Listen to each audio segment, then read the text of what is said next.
Why don't you share a little bit about who Hi. So you may know this, but we are actually married. Not everybody. Yeah. My name is Hannah. I'm Bed's wife. I'm the mother to our now 3 kids. And I'm a therapist when I'm not taking care of my babies. I'm one of the original founding members of the Boulevard. Founding members. Yeah. Ben told me actually 12 years ago when we were dating that he wanted to plant a church, and I thought, that's really weird. But I just really fell in love with that football player, so I thought I could do that. I could plant a church too. And thankfully, I found within myself really a passion and a desire to do it as well. Yeah. You know, when we were thinking about today, this verse came to mind. Ephesians 3:20 and 21. Now all glory to God, who is able through his mighty power at work within us to accomplish infinity more than we might ask or think. Glory to him in the church and in Christ Jesus through all generations, forever and ever. And this verse comes to mind not because of the amount of people who are now a part of the Boulevard, as for, growing up or, starting in a living room. This verse comes to mind not because we have this amazing building. This verse comes to mind not because we have this amazing kitchen that we're going to get to eat in soon. But it comes to mind because I don't think we could fathom how God has worked in each and every one of you. How we get to hear your stories. Like, it's such a privilege.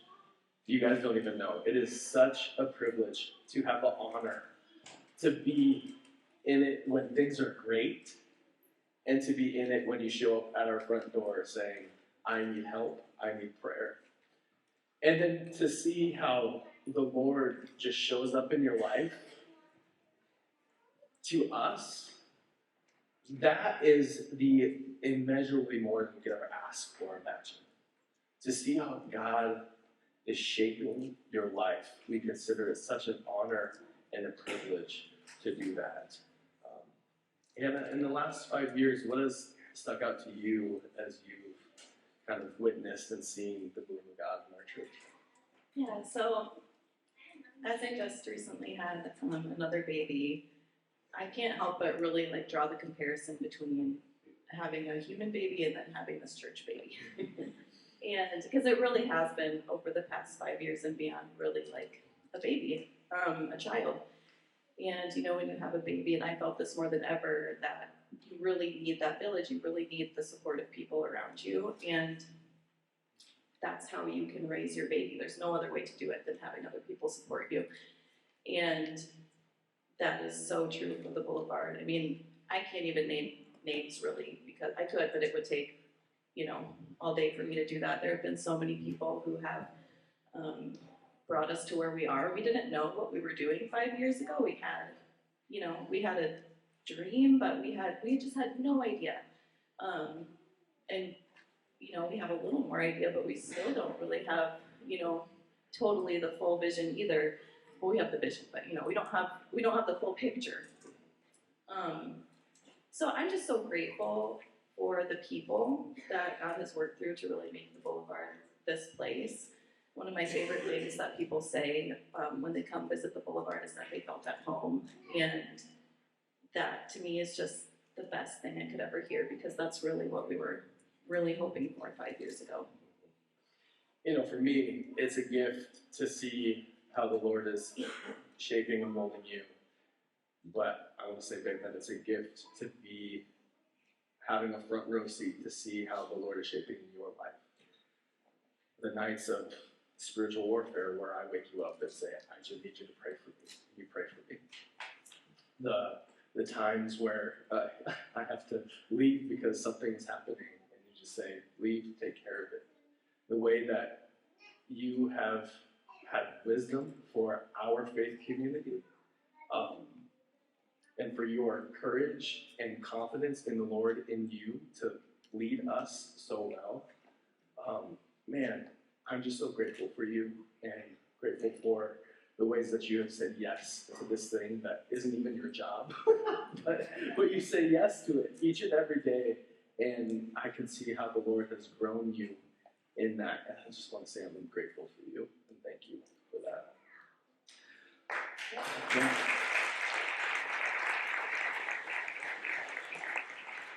So, as I just mentioned, like, I've had a front row seat to seeing how the Lord has stretched you and grew you in the last 5 years. What would be your testimony of how you have felt the Lord stretching you and growing you? Yeah, so a lot. You know, if you know me, you know that I like to be comfortable. I like to be, you know, cozy. And I feel like through the Boulevard, I've just been challenged in so many ways that I know I wouldn't have otherwise been challenged in my faith. You know, it started years ago. It started just by having so many people over in our home, and I'm an introvert. That was a lot for me. There was often times where more nights of the week than not, we were having people over, and the only way I can say that I did that, and I actually even liked it. I mean, that's what's kind of crazy, is that I was so passionate about sharing what we, you know, felt God was doing in the community that I was willing to have people over. And through the years, I've been just challenged in different ways. I've actually done a lot of different jobs here at the Boulevard. Every job but mine. I didn't even do that. In kind of interim roles to get us through until we found the right person. And none of those things were really in my wheelhouse or really in my expertise, and we've thankfully found people who do them better.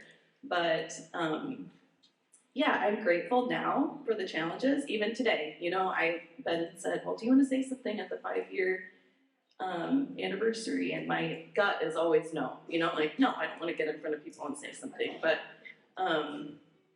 But now being up here, honestly, it's like, yeah, why I do. I really want to share because it's been such a powerful 5 years, and I'm so thankful for so many people. Again, I'm looking around and I see so many people that I know are doing the same thing, that are filling in roles where maybe they don't know exactly what they're doing, but they're stepping up and doing it. And that's what I love about this church too, is I feel like we know we don't all have it all together, and we're not always, you know, the best or perfect at everything.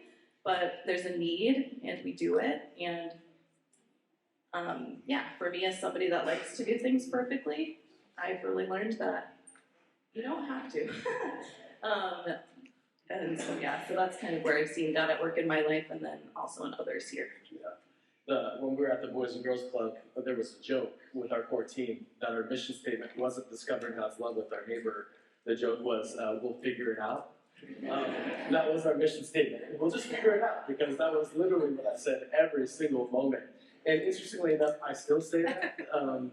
But I think we'll figure it out kind of pushes us to really rely on the Lord. And I'm grateful that we are a community that pushes us to rely on the Lord with everything that we do. Because we don't have it all figured out. And we're trying, and we're figuring it out to create more space for us to grow in Jesus. I heard a preacher recently say, Jesus drew circles. He didn't draw lines for people to experience him.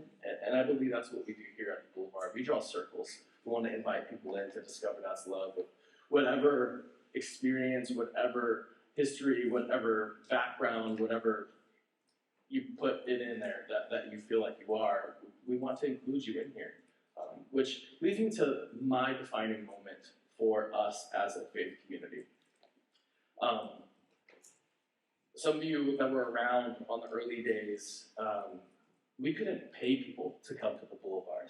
Like, we would pray, we would fast, we would do everything we possibly could. There's a picture of my family walking around, passing out flyers. I think it's the next one.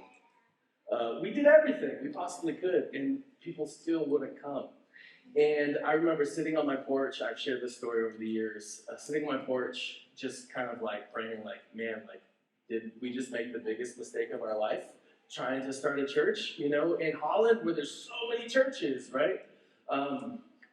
But I felt like the Lord told me in that moment, it's because you're telling people about the Boulevard and you're not telling people about me. For me, church, that was the defining moment for our faith community. I hope that in the last 5 years, we have been a church that have told people about the radical love and grace of Jesus. And we invited them to not just experience it or not just hear it on the periphery, but to embody this radical love of Jesus. And only by the grace of God can we as a church celebrate 5 years. Only by the grace of God. 80% of church plants don't make it to 5 years. Only by the grace of God are we able to celebrate the work that you have done, the work that God has done in you to make it to this point. And I hope that in the next 5 years, when we celebrate turning 10, we can look back at that defining moment and still see that it is central to our faith community. Of course, we want to tell them about things that we're excited about with our church and our faith community. Of course, we want to share with them all the amazing things our leaders and our staff are doing. But I hope, I pray, I beg us as a faith community that we would just be so passionate about the love and grace of Jesus, that would compel us to going to the margins, going to the dark places, and inviting people to discover God's love with our neighbor. I hope that for us as a faith community, it would be all about Jesus. And the cool things that we do on the outside, like a diversity and discipleship summit, like a new kitchen, like missions and cool outreach events and amazing kids ministry and just all of these things. I hope that all of that is just secondary to what God is doing in us, not only as individuals, but as a faith community. And that just be all about Jesus. So can we commit to that, church? Can we commit to just not being people who are just passively consuming Jesus and our faith, but can we be people who are just so excited about what God is doing in us and through us that we cannot help but to share it with others? I hope and pray that that's who we are as a faith community. And I'm just so grateful for our staff. I mean, you guys, we have the world's best staff. Can we give it up for our staff? Every single person is amazing. And literally, this church would not run without TJ doing all the crazy things Pastor TJ does, and Whitney doing all the crazy things Whitney does. And I mean, I can't name them all, but they're all so amazing, and I'm just so grateful. And we can't be a church without our leadership, our board of directors, our pastoral care elders, and our deacons leading the way they do. We have 20 life groups, and I say this all the time, we would not be the church that we are without people engaging in life groups. Because for us, life groups is the bread and butter of our church, and it has been from day one. 20 life group leaders saying, I'll disciple people. I'll encourage people to engage in mission in their community and in their neighborhood. So I hope that you heard today, friends, that this church is a church and exists because of the work that each and every one of us are doing collectively to honor and serve the Lord.